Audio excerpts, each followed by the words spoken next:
वैसे तो सर्दी का मौसम पूरे तेजी से बढ़ रहा है, लेकिन राजनीतिक तपिश भी बढ़ती जा रही है। बात सहारनपुर की नकुड़ विधानसभा की होगी, क्योंकि यहाँ के जो सियासी समीकरण है उस पर सबकी निगाहें हैं कि आखिर नकुड़ में क्या होगा। क्योंकि यहाँ से मौजूदा विधायक डॉक्टर धर्म सिंह सैनी हैं, प्रदेश में मंत्री भी रहे हैं, और अब आगे कौन विधायक बनेगा, किसका टिकट होगा, ये तमाम चर्चाएं जोरों पर हैं और प्रदेश स्तर तक नकुड़ की चर्चाएं हो रही हैं। बात बीजेपी की करेंगे, क्योंकि बीजेपी को लेकर तमाम तरीके की अटकलें हैं। और आज की अगर बात की जाए तो एक पोस्ट सोशल मीडिया पर काफ़ी तेज़ी से वायरल हुई, जिसमें ये कहा गया कि स्वार्थ के लिए जो राजनीति कर रहे हैं जनता उनको सबक सिखाएगी। और ये पोस्ट किसने की है, मिलवाएंगे आपको उन्हीं से ही। नकुड़ ब्लॉक प्रमुख सुभाष चौधरी ने वो पोस्ट की थी। चौधरी साहब, स्वागत आप। जी जी, बहुत बहुत धन्यवाद। क्या मतलब है उस पोस्ट का, किसको लेकर आपने वो पोस्ट की? लोग बहुत मायने निकाल रहे हैं उस पोस्ट के। मतलब मैंने व्यक्तिगत रूप से किसी नेता को या किसी पार्टी को तो निशाना नहीं बनाया। जिस तरह से कल पूरा दिन सभी टीवी चैनल्स पर हम सब ने देखा है कि नेताओं की इधर से उधर जो भाग दौड़ एकदम भगदड़ मची है। 5 साल तक सभी ने जो है सरकार में रहते हुए अपने पदों का फ़ायदा भी उठाया, दुरुपयोग भी किया। लेकिन अब चुनाव से 20 दिन पहले जिस तरह से सब गड़बड़ी नज़र आने लगी है सरकारों में, पार्टी में, उसको देख करके व्यतीत होकर के मैंने पोस्ट की है। वो किसी व्यक्ति विशेष पर या किसी पार्टी के ऊपर लागू नहीं होती, वो तो एक जनरल पोस्ट है। क्योंकि चौधरी साहब, नकुड़ के अंदर जो कुछ हो रहा है सब आप अवगत हैं उन चीज़ों से, तो लोगों ने सोशल मीडिया में उसके नीचे भी कमेंट नाम करना शुरू कर दिया। तो क्या उस नाम से इत्तेफाक रखते हैं आप? नहीं, अगर लोगों ने कमेंट किया है, पर्टिकुलर किसी को निशाना बनाया है कि नाम लिया है, तो मैं क्लियर करना चाहूँगा बहुत अपने शब्दों में। और इसलिए बिल्कुल बेबाकी से आपको बताना चाहूँगा कि जो नाम जिसका आप जिक्र करना चाह रहे हैं, अगर लोग ऐसा सोच रहे हैं किसी को निशाना बनाकर मैंने किया है, तो माननीय धर्म सिंह सैनी जी का बारे में मेरे ख्याल शायद आपका इशारा होगा। नीचे ऐसे लोगों ने कमेंट किया, मेरा इशारा मतलब ऐसा नहीं है कि किसी बात को लेकर। वो हमारे नेता हैं, 2 बार हम ब्लॉक प्रमुख बने हैं, दोनों बार उनका बहुत अच्छा सहयोग उनका रहा है हमारे प्रमुख बनवाने में। और अभी भी वो भारतीय जनता पार्टी में ही है, पार्टी नहीं छोड़ी उन्होंने। वो ठीक है, अफवाहें चल रही हैं, सच्चाई क्या है सामने आएगी, लेकिन जब पार्टी उन्होंने नहीं छोड़ी तो उनके ऊपर तो मतलब ही नहीं बैठता कि उनको निशाना बनाया गया है। वो भारतीय जनता पार्टी में थे रहें। तो आप ये कहना चाह रहे हैं कि आपने वो पोस्ट नकुड़ से बाहर, सहारनपुर से बाहर के लिए की है, क्योंकि कुछ लोगों का सत्ता में आना, पार्टी बदलना, ये बड़े स्तर पर भी चल रहा है। तो ये सहारनपुर नकुड़ से बाहर की पोस्ट थी आपकी? वो सभी के ऊपर लागू होती है, जिस तरह से मीडिया में देख रहे हैं उस सभी पे लागू है। नकुड़ का उससे अगर केवल नकुड़ के संदर्भ में देखेंगे, मेरे ख्याल से वो नाइंसाफ़ी होगी। वो जनरल पोस्ट है।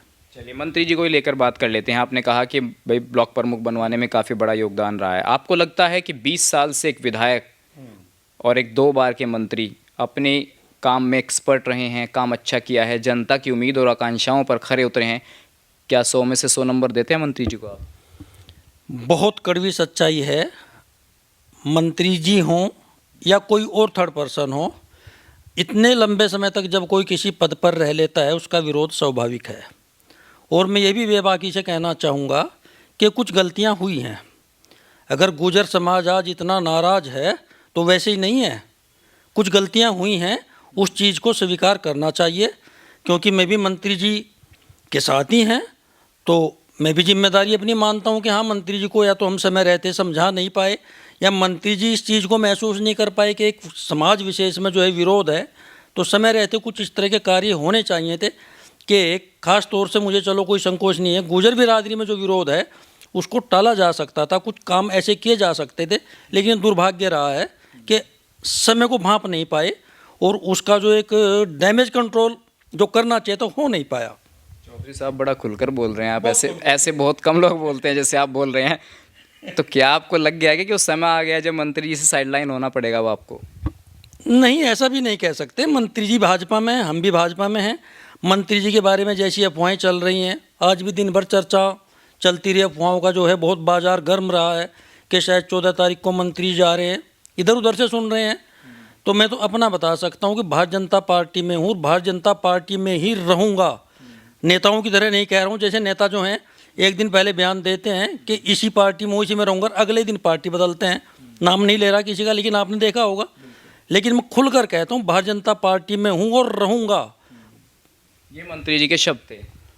मंत्री जी मेरे अपने शब्द हैं, आपके ये मेरे अपने शब्द हैं, ये मेरे अपने शब्द हैं। क्योंकि मंत्री जी ने भी एक वीडियो जारी किया था। मंत्री जी क्या करेंगे देखो, तो मंत्री जाने, लेकिन मैं भारतीय जनता पार्टी में, भारतीय जनता पार्टी में ही रहूँगा। भारतीय जनता पार्टी का एक ब्लॉक प्रमुख मौजूदा नेता को, मंत्री को उस तरीके की समझा रहे हैं आप लोग बात, तो क्या कभी पर्दे के पीछे नहीं समझाया? नहीं, जो सच्चाई है हमारी, कभी इस मुद्दे को लेकर कभी बात नहीं हुई। ये तो बताया होगा कि गुर्जर समाज में आपका विरोध है, थोड़ा गुर्जरों का भी काम करो ना, ऐसा क्यों आप लोगों ने नहीं समझाया? माननीय मंत्री जी राजनीति के बहुत मंझे हुए खिलाड़ी हैं, उनको इन सब चीज़ों का आभास है, बहुत पहले से है। वो खुद जानते हैं कि इस बार बिरादरी विशेष में जो है, गुजर बिरादरी में खास तौर से विरोध है, इस चीज़ का उनको पता है। जानबूझकर पैदा किया की गई चीज़ें हैं क्या? कोई इस चीज़ का जवाब तो माननीय मंत्री जी ही दे सकते हैं।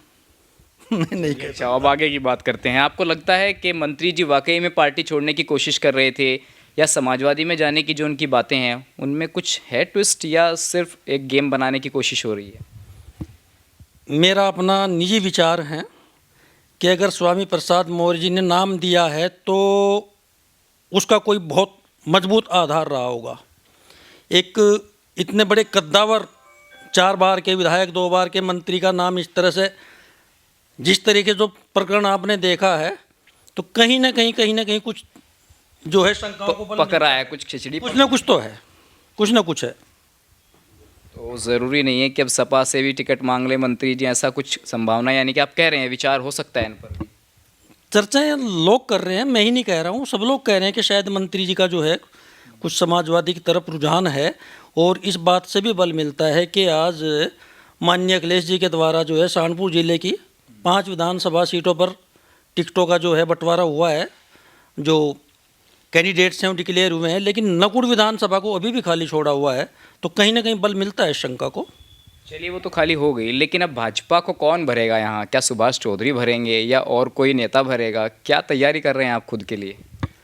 मैं अभी भी आपसे बताया है कि मैं भारतीय जनता पार्टी का सच्चा सिपाही हूँ, तो सच्चा ही हूँ, आज भी यही बोल रहा हूँ। सालों बाद भी आकर किसी मामले में आप पूछेंगे तब भी यही बोलूँगा। अगर पार्टी इस तरह का आदेश देती है नकुड़ विधानसभा से लड़ने के लिए, ये सच है, हम पूर्ण रूप से तैयार हैं। और तैयार ही नहीं है बल्कि आश्वस्त कर सकता हूँ आपके चैनल के माध्यम से कि सीट बहुत अच्छे दमदार तरीके से जीत कर दिखाएंगे। अप्लाई किया है, नेताओं से संपर्क किया है? क्योंकि भाजपा के 4-5 नेता तो लखनऊ पड़े हैं, आप घर में बैठे हैं। मेरा अपना मानना यह है कि भारतीय जनता पार्टी वो उस ज़माने की पार्टी नहीं है कि नेताओं को चक्कर काटने पड़े लखनऊ और दिल्ली के। आईटी सेल इतना मजबूत है, एक एक रिपोर्ट पार्टी हाईकमान के पास जाती है। मुझे नहीं लगता कि पार्टी के पास ऐसी रिपोर्ट नहीं होगी। उनको साफ साफ पता होगा कि स्थानीय स्तर पर कौन ऐसा कैंडिडेट है जो इस समय भारतीय जनता पार्टी को ये सीट जितवा सकते हैं। तो अंतिम सवाल ये हैं, सुभाष चौधरी पर अगर पार्टी दांव लगाए तो क्यों लगाए? जनता सुभाष चौधरी को ही क्यों चुने? पार्टी क्यों चुने आपको? मैं ये नहीं कहता कि मुझे ही चुने, मैंने अभी बोला है कि अगर पार्टी आदेश करती है तो चुनाव लड़ूंगा। लेकिन साथ ही ये भी कहता हूँ कि 2 बार से हम ब्लॉक प्रमुख हैं, और जो सबसे बड़ा हमारा 2-3 कारण मैं आपको बता देना चाहता हूँ। हमारा महाविद्यालय हरि इंस्टीट्यूट पड़ता है नकुड़ में, रामदूत पड़ता है, एक वहाँ पर डीएवी पड़ता है सरसावा में।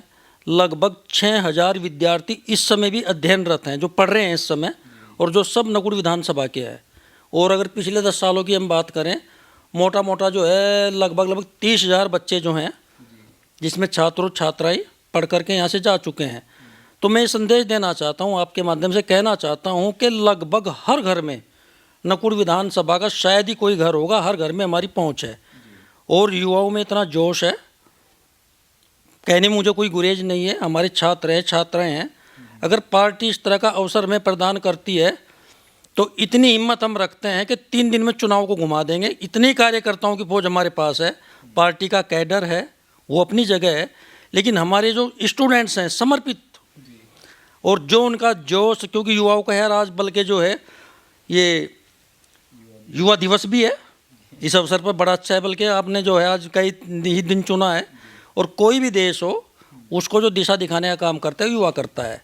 तो युवाओं के भरोसे मैं अपना पूरे गारंटी के साथ कह सकता हूँ कि जो हमारे विद्यार्थी हैं, जो हमारे साथ युवा जुड़े हुए हैं, उनका जोश जो है वो बहुत जल्दी चुनाव को 2 ही 3 दिन के अंदर इस तरह लोगों को एहसास करा देगा कि भारतीय जनता पार्टी चुनाव में अगर हमें उतारती है इस सीट से तो बहुत आसानी के साथ हम इसको जीतने का काम करेंगे। एक सवाल ये भी है कि कुछ बाहरी लोग भी टिकट मांग रहे हैं, तो सुभाष चौधरी जी अगर बाहर से कोई उम्मीदवार आकर यहाँ चुनाव लड़ता है भाजपा से, आप कह रहे हैं मैं सच्चा सिपाही हूँ, तो क्या उसको दमखम से चुनाव लड़ाया जाएगा? मेरे अपने ओपिनियन से ऐसा होना तो नहीं चाहिए। हाँ, अगर स्थानीय स्तर पे चुनाव लड़ने वालों की कोई कमी हो, कोई कैंडिडेट उपलब्ध ना हो, तो ठीक है, पार्टी हाईकमान को सोचना चाहिए। तो वरीयता तो पार्टी को यही देनी चाहिए कि स्थानीय स्तर से मुझे लड़ाएं या किसी को भी लड़ाएं, लेकिन स्थानीय हो, अपनी विधानसभा का हो। लेकिन फिर भी अगर पार्टी हाईकमान किसी और को भेजते हैं तो आदेश का पालन करेंगे, जिसको भी भेजेंगे उसको लड़ाएंगे। चलिए, धन्यवाद सुभाष चौधरी जी बातचीत करने के लिए, अपना समय देने के लिए। तो सुभाष चौधरी जी का मानना है कि स्थानीय हो तो ज़्यादा बेहतर होगा, वैसे पार्टी जिसको भी टिकट देगी चुनाव दमखम से लड़ाया जाएगा। फिलहाल इस वीडियो में बस इतना ही। इस खबर को अगर आप फेसबुक पर देख रहे हैं तो हमारे फेसबुक पेज को लाइक और फॉलो जरूर कीजिए, और अगर आप यूट्यूब पर देख रहे हैं तो हमारे चैनल को यूट्यूब पर जाकर अभी सब्सक्राइब कीजिए।